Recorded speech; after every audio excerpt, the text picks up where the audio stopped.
Buenos días, agradecemos a todos los que nos escuchan su participación en esta conferencia y ante que todo queremos dar las gracias a los organizadores del Congreso y a los organizadores de la convención en general por habernos invitado a transmitir las experiencias del corredor biológico en esta magnífica cita. Y además felicitarlos por haber mantenido este evento de importancia regional aún en las difíciles condiciones en que se está desarrollando.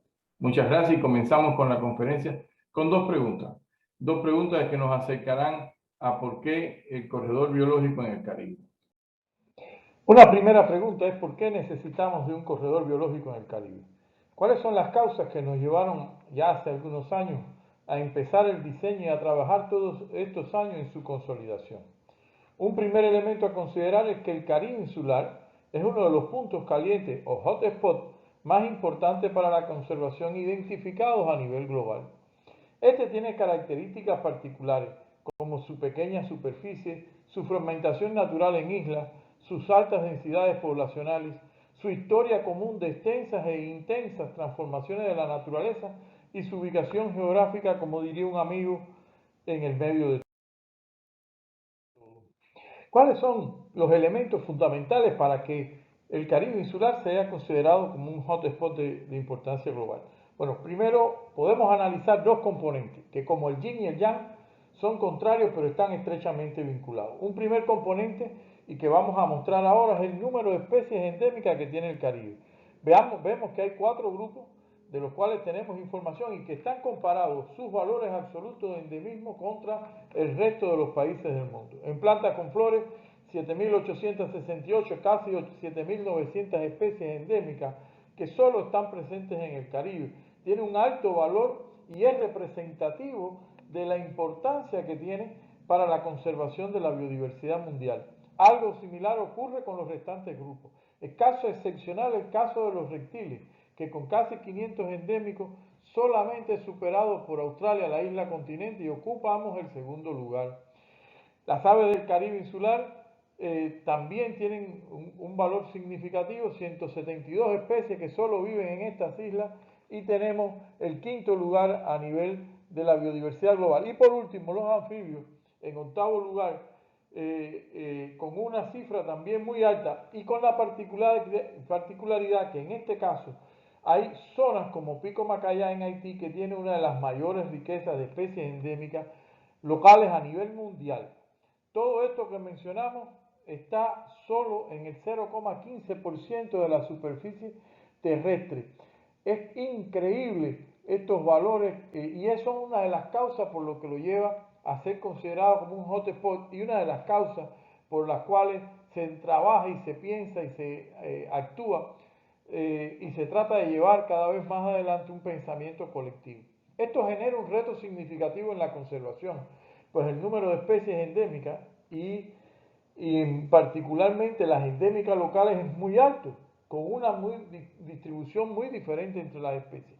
Si quisiéramos tener todas las especies endémicas del Caribe insular bien representadas en áreas protegidas, necesitaríamos sin lugar a dudas que toda la superficie de las islas fuera protegida. Y eso no se puede. Debemos entonces pensar en enfoques de conservación que van a más allá de las áreas protegidas. Particularmente importante en nuestras islas, dada la combinación de sus valores de biodiversidad en escenarios de alta densidad poblacional y fuertes transformaciones por las actividades humanas. Debemos por último decir que muchas de estas especies que están en el Caribe insular están incluidas en las listas rojas, tanto de IUCN y muchas más en las listas rojas nacionales. El otro componente de este yin y yang de la biodiversidad caribeña es la conectividad. Esta conectividad que se expresa en diferentes componentes, desde los arrecifes hasta las aves de bosque. Por solo poner un ejemplo, hemos presentado aquí en la diapositiva una especie común, la vigirita azul de garganta negra, que reproduce en una extensa zona al este de los Grandes Lagos, tanto en Canadá como en Estados Unidos, y su distribución en el invierno fundamentalmente en las Antillas Mayores, produciéndose una notable reducción de su distribución en este periodo. O sea, que el área de invernada es mucho menor que el área de reproducción. Esto es más aún complejo si tenemos en cuenta que una parte importante de los territorios de invernada han sufrido transformaciones extremas, como hemos dicho. No se puede trabajar en una visión de conservación de las especies migratorias solo en una parte de su distribución. Hay que mirarla como un todo, aún incluso cuando las especies que solo transiten sobre estas islas, como vamos a ver en ejemplos resultados del trabajo. Estos aspectos de conectividad han estado ausentes o han sido pobremente reconocidos en las estrategias nacionales, y es un tema que debe estar y que se le debe prestar atención en los próximos años, en particular en algunos sitios y áreas que tienen un peso significativo en la conectividad a nivel regional. Un tercer elemento para destacar por qué la importancia de un enfoque regional para la conservación de la biodiversidad en el Caribe insular es su complejidad climática, que aún sin los efectos del cambio climático ya presentaba retos importantes para la biodiversidad y que se ha vuelto aún más compleja. Para ilustrar este aspecto, veamos el comportamiento de los huracanes en el este de Cuba del 1851 al 2019. 23 huracanes han atravesado el oriente de Cuba y muestran una peculiar distribución por categoría a lo largo del tiempo. No hay registros de huracanes con categoría superior a 2 en los 100 años antes del 1950, con un huracán cada 9 años. Entre 1951 y el 2000, los registros corresponden a categorías 1 y 3, con un huracán cada 7 años. Pero lo más interesante es que en este siglo, todos los huracanes que impactaron el este de Cuba fueron de categoría igual o superior a 3. Y además tenemos un huracán cada 4 años. Como podemos ver, no hay registros previos de huracanes categoría 4 o 5 en la región ni una frecuencia tan alta. Con esta situación podemos preguntar, ¿pueden las áreas protegidas ser efectivas para conservar la naturaleza en estas condiciones? En particular, considerando que la mayoría de las áreas protegidas del Caribe insular son pequeñas o muy pequeñas y que un huracán de gran categoría puede afectarlas seriamente. Hay que además considerar que este no es el único elemento del clima que está transformándose. Los extensos periodos de sequía es otro de los elementos que pueden afectar, de los factores que pueden afectar nuestra rica biodiversidad. Todo esto acrecentado porque esta biodiversidad ha perdido una parte importante de su capacidad de respuesta, de su resiliencia, debido a las transformaciones extremas que han sufrido los ecosistemas. Vamos a utilizar para ejemplificar la conexión entre cambio climático, conectividad, biodiversidad, algunos ejemplos de los resultados de estudios dentro del corredor y por instituciones que nos acompañan a lo largo de estos años. Bueno, primero usaremos el caso de estudio del huracán Matthew con bosques húmedos y su impacto en los bosques húmedos cubanos, 9 de octubre del 2016, categoría 4, características: fuertes vientos sostenidos y lluvias intensas, zonas de montaña con pendientes muy pronunciadas, extensas áreas de bosques naturales y seminaturales. ¿Qué pasó? Bueno, en consecuencia se tuvo la pérdida de suministro de alimentos, sustrato de forrajeo, nidos, sitios de nidificación, que fue casi completa dentro de la zona de vientos huracanados de alta intensidad y muy significativa en las zonas cercanas. Pero dicho de esta forma, puede parecer insuficiente. Es mucho más ejemplificante si hacemos un análisis espacial de lo que decimos. Para ilustrar el alcance del impacto y su duración, utilizamos los datos disponibles en Global Forest Watch. Los mapas mostrarán la pérdida del follaje generada por el huracán y su relación con las variables antes mencionadas. En el mapa actual se muestran las áreas de mayor afectación un año antes del huracán. Solo se pueden observar algunas zonas, áreas rojas, en donde había disminuido la cobertura vegetal. En unas pocas horas todo cambió. Esto es después del paso del huracán, donde se ve que el impacto fue severo y extenso, pero produciendo, como decíamos, pérdida de follaje, caída de árboles y por lo tanto pérdida de sustratos, de alimentación, de nidificación, etc. Un año después, el follaje se había recuperado en su mayor parte y solo los sitios que recibieron mayor impacto permanecieron desfoliados, correspondiendo en muchos casos a deslizamientos de tierra. Por lo tanto, si bien fue extenso e intenso, no perduró el impacto en el tiempo. La vegetación tuvo una rápida recuperación, pero esta es una importante zona de invernada y de hábitat de especies endémicas como el ruiseñor, el pitirre, el gavilán cabarero y quizás todavía algún carpintero real perdido en el área. Por lo tanto, debemos continuar monitoreando y estudiando para comprender mejor lo que está sucediendo y tomar mejores decisiones de conservación y que se incorporen acciones de manejo de las áreas protegidas y en las estrategias nacionales que prevean este tipo de situación. Estos aspectos que hasta ahora hemos analizado son algunos de los puntos que motivaron la creación y que han sido objeto del trabajo del CBC. Entonces, ¿qué es el CBC y cómo va avanzando? Sería nuestra próxima pregunta. Hubo muchas acciones por diferentes instituciones y personas antes de el inicio del CBC que fueron contribuyendo a que el 10 de julio del 2007 se firmara la primera declaración de Santo Domingo y se entregara posteriormente a los presidentes de República Dominicana y Haití. Esta declaración establece la creación del CBC. Es una casualidad que en el día de mañana se cumplen 14 años de trabajo en el que muchos colegas han participado y que han contribuido a los resultados alcanzados.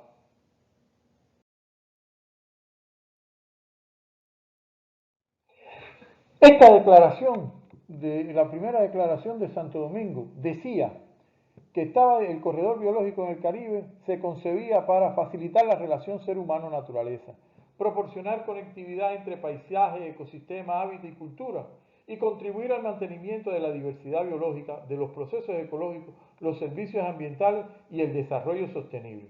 Es interesante que estos planteamientos están en plena concordancia con las estrategias y prioridades internacionales salidas años más tarde, como los Objetivos de Desarrollo Sostenible o las metas de Aichi. Aspecto que se ha ido fortaleciendo con los años y al cual hemos estado prestando especial atención. Después de ese inicio, han pasado muchos años de trabajo, muchas acciones y resultados en múltiples direcciones, como la planificación de conservación regional, la creación de capacidades, el fortalecimiento de la gobernanza ambiental regional, la cooperación, acciones locales de desarrollo sostenible, la creación de herramientas e instrumentos para la toma de decisiones. En los últimos años ha empezado un proceso de consolidación, iniciando por una nueva demarcación que implica la expansión espacial, incluidos los ecosistemas y especies marinas. Las marcas rojas sobre la línea azul de la historia del corredor destacan momentos muy difíciles para los pueblos y para los países. Ahí está el terremoto de Haití, la epidemia de cólera en Haití, huracanes de gran intensidad que afectaron los ecosistemas, pero que además destruyeron algunas de las instalaciones de las instituciones que colaboran de forma estrecha con el corredor. Y por último, la pandemia del coronavirus, que lamentablemente también ha cobrado vidas entre los colaboradores y los actores locales del corredor biológico en el Caribe. Aún así, el compromiso de los países se ha mantenido. Aún así, frente a estas dificultades, se han encontrado soluciones que permitan continuar adelante con esta iniciativa regional en favor de la conservación.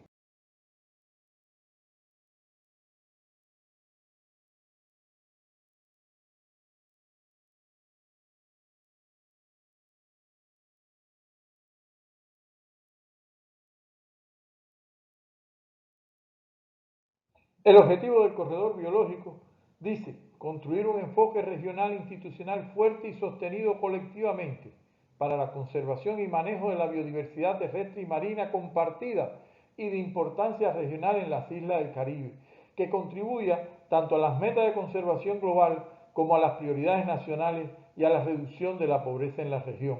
Como vemos, estamos hablando de una visión de integración de la naturaleza, la comunidad, en pos del mantenimiento de la vida, del mejoramiento de la calidad de vida de las personas, al mismo tiempo que garantizamos la sostenibilidad y la perdurabilidad de la diversidad biológica. Como aspectos significativos de nuestra misión están los elementos que incorpora la temática climática, la diferencia y la variabilidad de los contextos nacionales, y que sigue manteniendo la visión de desarrollo de las comunidades como la única forma de garantizar una conservación de la biodiversidad. Y además reconoce la multiplicidad de actores que deben incorporarse en este proceso. ¿Y cómo nos vemos a la vuelta de 20 años? Bueno, nos vemos como una iniciativa de cooperación sur-sur consolidada, financieramente sostenible, aspecto que se ha mencionado en varios momentos en el Congreso, efectiva para la conservación de la biodiversidad de importancia regional en el Caribe insular y que asegura y monitorea su conectividad ecológica en sitios clave, promueve el desarrollo sostenible siempre en un contexto de clima cambiante. El corredor biológico del Caribe actúa lógicamente como una red ecológica que de forma simplificada sus elementos más importantes son las áreas núcleo, aquellas de mayor naturalidad o seminaturales donde están los mayores valores de diversidad biológica o donde ocurren procesos que son de alta importancia para las especies endémicas o para la conectividad. Las áreas de conectividad que pueden ser continuas o discontinuas. También identificamos en la concepción del corredor áreas de restauración para recuperar zonas en donde se han perdido los valores y por lo tanto ha perdido su función de conectividad. A esto identificamos también sitios de gestión sostenible y zonas de gestión sostenible en el entorno de la demarcación del corredor. Pero sin embargo, no solo nos concebimos como una red ecológica. El CBC, Corredor Biológico del Caribe, se basa en un modelo teórico que considera a su espacio como un sistema socioecológico complejo, en el que se conectan no solo a la red de unidades territoriales de conservación de la biodiversidad, sino también la red de actores que gobiernan y usan los recursos naturales. El CBC trabaja para hacer sustentables las interacciones entre ambas redes, la social y la ecológica. Aquí vemos de forma gráfica lo que ya dijimos. Vemos aquí en la base la red ecológica que conforma cómo la concebimos el corredor biológico del Caribe, que está constituida por áreas de conservación o zonas protegidas, áreas protegidas, no les repito, no necesariamente tienen que ser áreas protegidas, y que a este nivel se garantiza la conectividad ecológica. Sin embargo, ahí mismo a nivel local, trabajamos con administradores de áreas protegidas, con comunidades y otros actores locales, sin los cuales esa interacción y esa planificación no tiene resultado. A nivel nacional actúan los ministerios, los actores nacionales, y a nivel regional nos vemos con nuestro comité ministerial, el comité técnico, la propia Secretaría, ONU Ambiente y los actores internacionales que nos acompañan en las acciones que se desarrollan en este nivel. Todo esto que está aquí arriba, toda esta parte del esquema que está a nivel local, nacional y regional, constituye la red social. Nuestra red ecológica es la base de la planificación, la base espacial de planificación. La conexión entre la red ecológica y nuestra red social es lo que nos produce la conectividad socioecológica, la red de interacciones socioecológicas en la que se basa el desarrollo del trabajo del CBC. Esta diapo nos muestra el mecanismo de gobernanza del corredor, en donde en su máximo nivel se encuentra el comité ministerial con una reunión aproximadamente anual, la última reunión ya desarrollada de forma virtual el 16 de abril de este año, que tiene un comité científico-técnico que asesora al comité ministerial, que le somete las propuestas de decisiones, las propuestas de acciones a desarrollar. Entre comité científico-técnico y comité ministerial, la Secretaría Permanente del Corredor Biológico se encarga de la implementación de las decisiones tomadas en estos niveles. ONU Medio Ambiente nos acompaña a la Secretaría tanto desde el punto de vista técnico como desde el punto de vista de soporte administrativo. con todo el engranaje que permite el funcionamiento de la Secretaría. A nivel nacional actúan los ministerios de Medio Ambiente con sus estructuras y cada uno de ellos tiene sus puntos focales y además tenemos asociados en los países que participan activamente en las decisiones, en las acciones que se desarrollan dentro del país y también en un fuerte intercambio entre los países. Por otro lado, también tenemos una fuerte cooperación internacional y el establecimiento recientemente de mecanismos financieros de los que vamos a hablar un poco más adelante.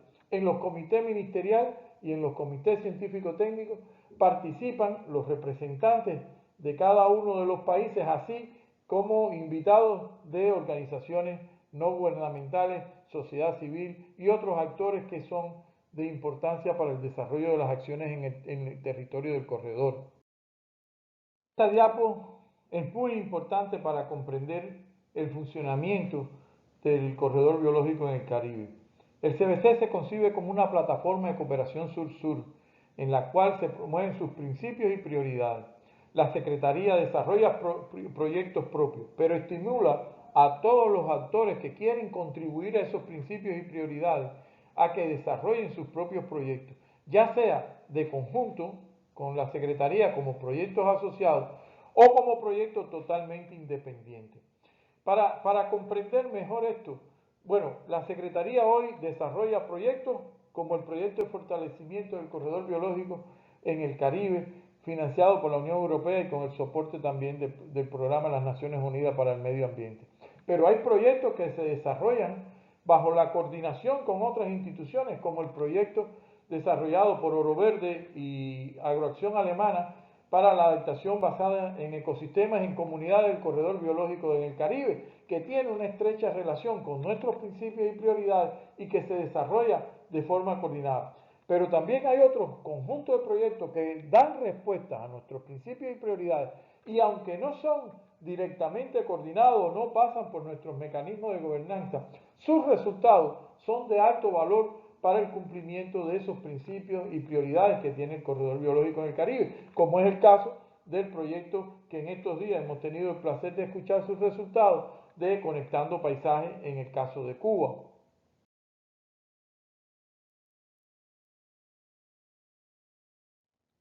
Uno de los aspectos que destacó Ana y se destacó en el panel inicial de este Congreso fue la necesidad de visiones estratégicas financieras para garantizar la sostenibilidad a largo plazo de estas iniciativas de los corredores, de la conservación en general. El Corredor Biológico en el Caribe en noviembre del 2019 aprobó su estrategia financiera hasta el 22 y se trabaja de forma acelerada en su ejecución y su implementación. En este momento, como pueden ver en la diapo, que hay dos componentes fundamentales: sostenibilidad a largo plazo y sostenibilidad a mediano y corto plazo. Se trabaja en la sostenibilidad a mediano y a corto plazo con formulación de proyectos, de nuevas propuestas, etc. Sin embargo, la apuesta fundamental es en la sostenibilidad a largo plazo, donde fondos patrimoniales puedan generar las ganancias necesarias para mantener la funcionabilidad del corredor y de las acciones indispensables de monitoreo y de acciones en terreno para dar cumplimientos a sus metas, a sus objetivos y cumplir con la visión y la misión que nos hemos establecido. En este sentido se ha avanzado bastante en el último año, en los últimos 2 años.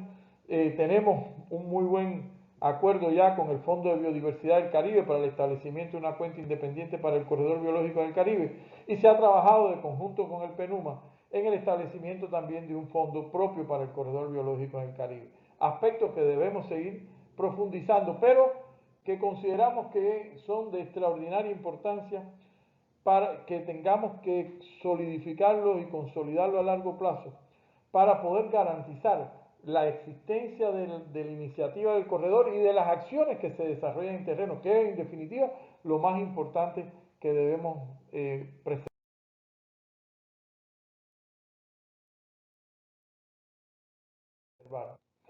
A lo largo de varias diapos, incluso en las últimas, hemos tocado el elemento de principios y prioridades del corredor, que los proyectos que están en concordancia con esos los contamos dentro. Pero bueno, ¿y cuáles son esos principios y prioridades?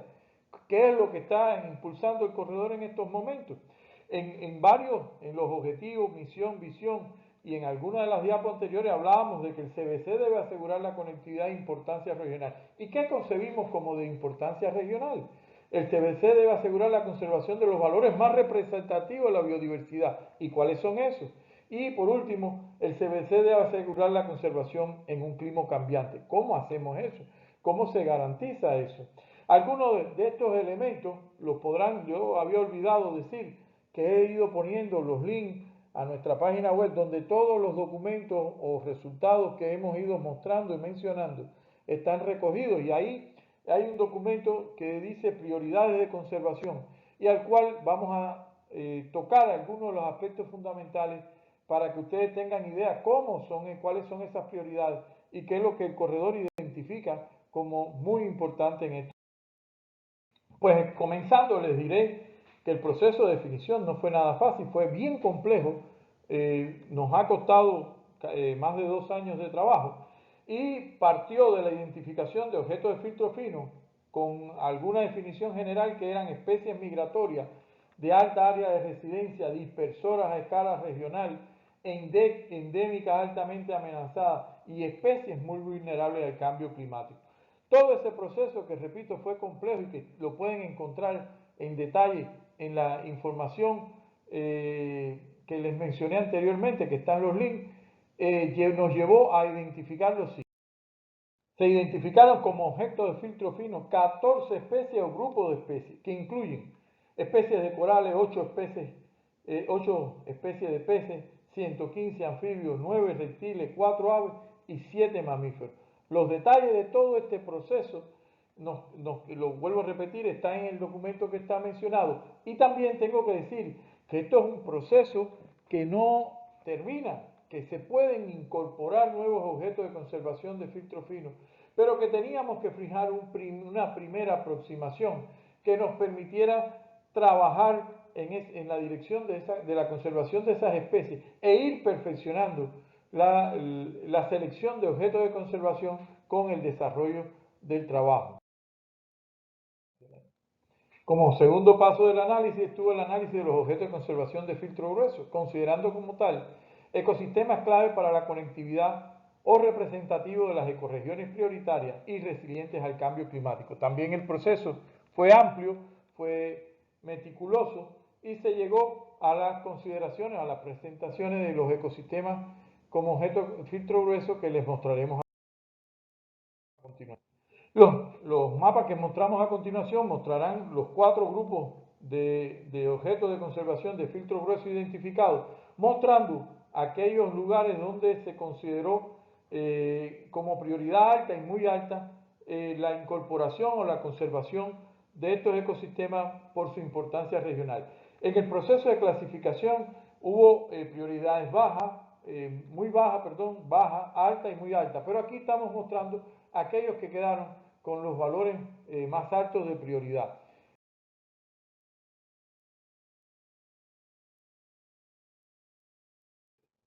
El segundo objeto de conservación de filtro grueso identificado fueron los manglares.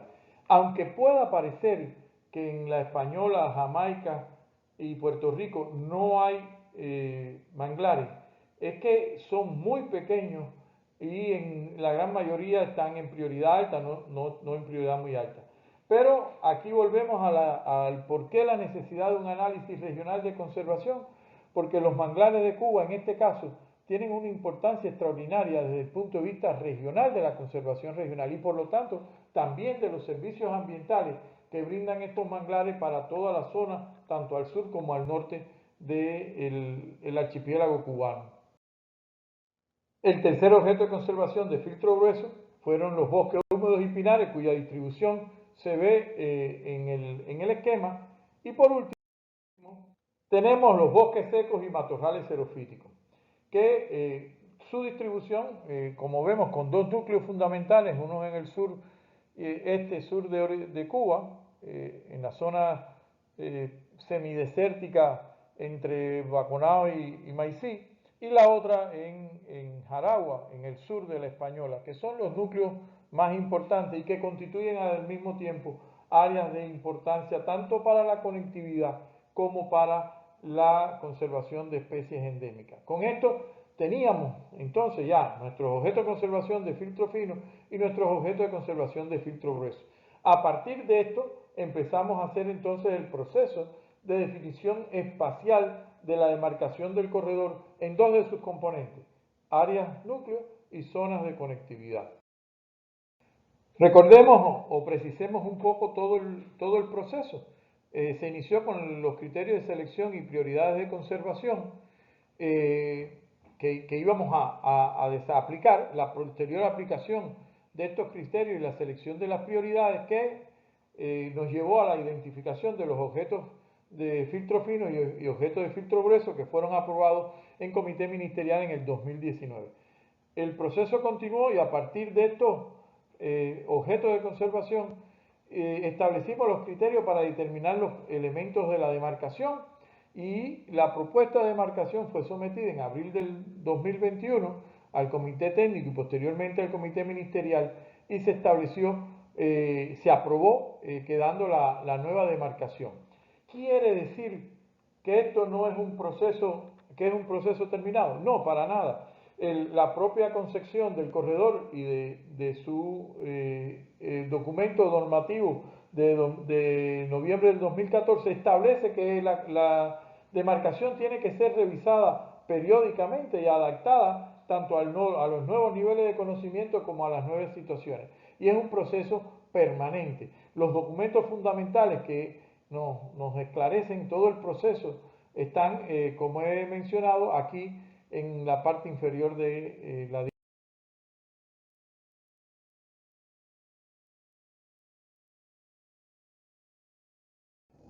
de todo ese proceso resultó la demarcación espacial que mostramos en pantalla, en donde el 20% corresponden a áreas núcleo del corredor y el 80% a áreas de conectividad. Los detalles espaciales los pueden ver en el link y en los documentos que ya habíamos puesto anteriormente, todo el proceso y las características por país o por zona del corredor en estos momentos de la demarcación aprobada. En la diapositiva queremos mostrar la comparación entre cómo ha cambiado la demarcación con esta nueva aprobación con respecto a la demarcación aprobada en el 2014. En el 2014 la demarcación constituía espacialmente del oriente de Cuba y el occidente de La Española y era fundamentalmente terrestre. En este momento la demarcación, la propuesta, la zonificación se encuentra diseñada para las Antillas Mayores y es tanto marino como terrestre, incluso la mayor diferencia se encuentra en las áreas marinas que ahora son significativamente mayores. Queremos mostrar algunos ejemplos de cómo la demarcación da respuesta ya a elementos tomados en su propio diseño o a elementos surgidos por trabajo de otras instituciones. Sigamos con ejemplos de conectividad. El Caribe insular está mucho más unido de lo que a veces parece o lo que la percepción que tenemos en algunos momentos. Dos estudios desarrollados por TNC, de Nature Conservancy, nos marcan algunos elementos importantes a tener en cuenta. El más reciente mapa de tipos de arrecifes, que es el que mostramos en esta diapositiva, de tipos de arrecifes coralinos que están presentes en el Caribe. Y sobre este estaremos mostrando el estudio desarrollado ya hace algún tiempo de la dispersión del agua en los arrecifes coralinos y cómo nos conecta a lo largo de todo el Caribe. Como vemos, estas imágenes nos convence de lo unidos que estamos y la necesidad de enfoques regionales para la conservación de la biodiversidad. Los arrecifes coralinos proveen de servicios ambientales de mucha importancia para la economía y la vida de las poblaciones en nuestros países. Algunos de estos arrecifes, como los de Jardines de la Reina, han sido identificados como de los más resilientes al cambio climático, lo que aumenta aún más su relevancia y su importancia regional. Uno de los resultados de los monitoreos establecidos y coordinados en el marco del CBC es la migración de rapaces. que en las últimas 3 temporadas de migración otoñal han importado información relevante y nueva a ser consideradas en las estrategias de conservación. Si bien las rutas de migración estaban aproximadamente identificadas, estos estudios han revelado la importancia de cada uno. El caso del águila pescadora o guincho es particularmente significativo.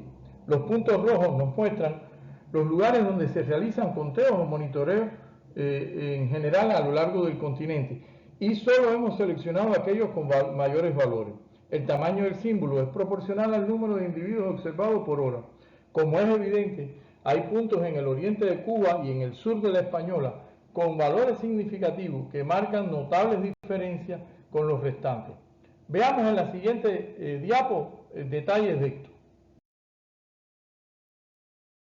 En el esquema, que lo que hemos hecho es un zoom sobre el área con los valores más altos, podemos ver que hay 3 puntos.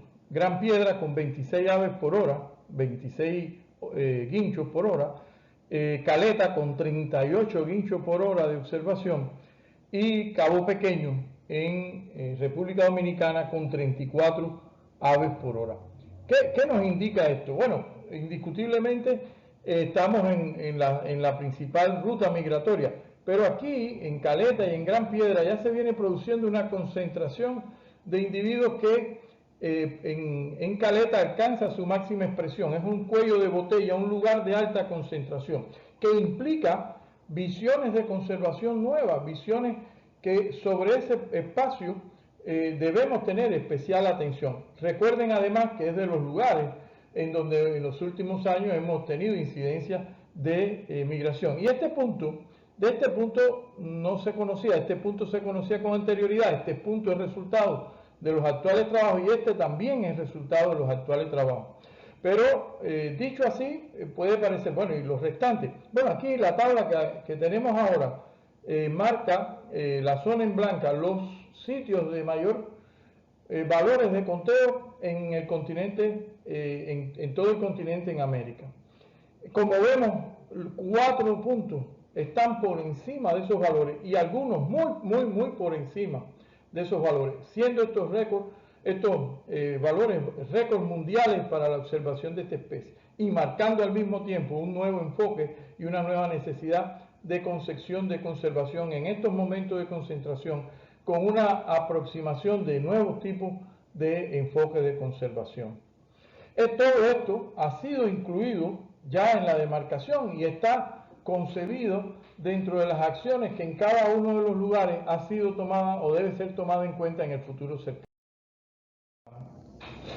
No queremos para nada dar la impresión de que todo está resuelto y que todo está terminado en el corredor. Todo lo contrario, esto es un proceso de ciclos en donde se va enriqueciendo en cada momento y se van completando acciones. Solo queremos mostrar, antes casi de terminar, aspectos como que deben ser tomados en cuenta en un futuro cercano con mucha fuerza, como son los aspectos de los posibles vacíos de restauración y los posibles vacíos marinos, en particular en aguas profundas. Aquí vemos un detalle con un zoom que nos permite ver mejor algunos de los lugares.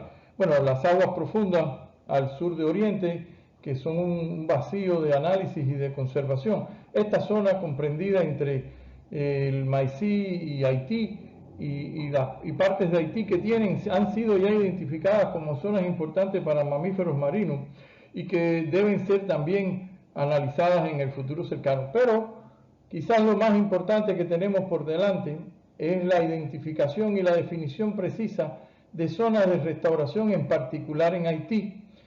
Estas zonas que están aquí, que no solamente son trascendentes para la conservación y la conectividad de la biodiversidad, que lo son, sino que al mismo tiempo constituyen una prioridad para la sostenibilidad de la vida en este país, dado que son zonas que deben jugar y tienen que jugar un papel muy importante en la seguridad hídrica por constituir cabeceras de ríos, cabeceras de zonas de captura de agua que han sido fuertemente afectadas y transformadas, al mismo tiempo que contribuirían a la reducción de desastres. Esto es solo por poner algunos de los pequeños ejemplos. Hay otros dificultades o aspectos en los cuales debemos todavía ir perfeccionando la concepción y las prioridades del corredor, y que lógicamente se irán desarrollando con la colaboración de todos en los próximos años. Bueno, como penúltima diapositiva, traemos la relación que ha tenido el corredor biológico desde sus inicios, que no siempre ha sido con la misma intensidad en algunos de los indicadores, pero mostramos el momento actual, el momento que tiene con los indicadores de desarrollo sostenible con visión 2030 en el centro del círculo, aquellos que están más relacionados directamente y en los que hemos trabajado directamente durante estos años, y así ha sido reconocido por los países, y sucesivamente hasta aquellos en los que hemos tenido una relación menos directa o que han sido transversales. Quiero destacar que la posición de los cuadritos no está aleatoria, está en función de su distancia al centro, y esa distancia está precisamente, como hemos dicho, en función de la relación que hemos tenido con los Objetivos de Desarrollo Sostenible, en los cuales hemos estado en plena coincidencia.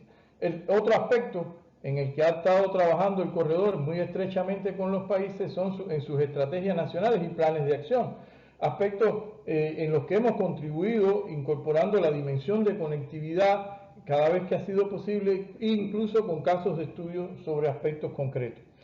Pero una de las grandes aspiraciones de la Secretaría de los países es que vayamos de estrategias nacionales de diversidad biológica y sus planes de acción con su enfoque nacional a también la estrategia regional de diversidad biológica y su plan de acción regional. Sueño que estamos convencidos que en algún momento no muy lejano lograremos.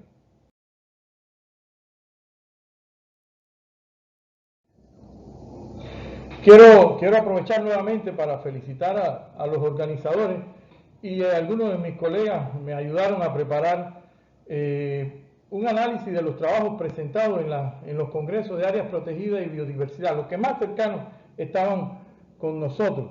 Y con satisfacción vemos que hay algunas temáticas que conservación, manejo, inventario, que han sido adecuadamente representados por los autores. Sin embargo, nos preocupa que algunos aspectos como servicios ambientales y cambio climático hayan sido pobremente presentados en el concepto de biodiversidad. Sé que hay un congreso de cambio climático, indiscutiblemente, pero tenemos que visualizar más esto, tenemos que traerlo más, y lo dejo también como un indicador que debemos tomar en nuestra planificación dentro del corredor biológico, y al cual debemos contribuir junto con todos ustedes. Bueno, por último, agradecer a todos los que nos han escuchado, y aspiramos que estas palabras que han tratado de transmitir los principios y los principales elementos del corredor biológico les hayan sido útiles y que sean el punto de partida para incrementar las acciones y la sinergia entre las diferentes iniciativas y proyectos. Muchas gracias y estaremos atentos. Miren, ahí está mi correo. Cualquier pregunta, cualquier inquietud nos las pueden hacer llegar por esa vía. Muchas gracias.